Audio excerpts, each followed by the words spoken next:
अस्सलाम वालेकुम दोस्तों क्या हाल है। ठीक है, इंजन की लीकेज पे ये वीडियो बना रहे हैं। ये मेरे पास आया कस्टमर मोटरसाइकिल लेके।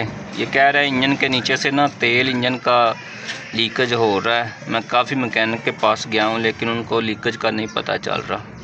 तो मेरे पास आया है, मैंने इनको चेक करके दिखाया है। ये इसकी चेक करें आप भी लीकेज। ये इंजन के तेल से का जैन लीक है। मैंने इसको देख के बता दिया है। इधर से इसका जैन लीक है क्लच बक्से के टापे का।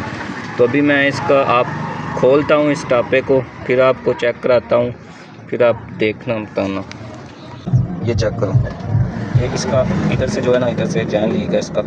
ये देख, इधर से लीक था लेकिन मैकेनिक हज़रात को पता नहीं चलता था कि ये इधर से लीक है।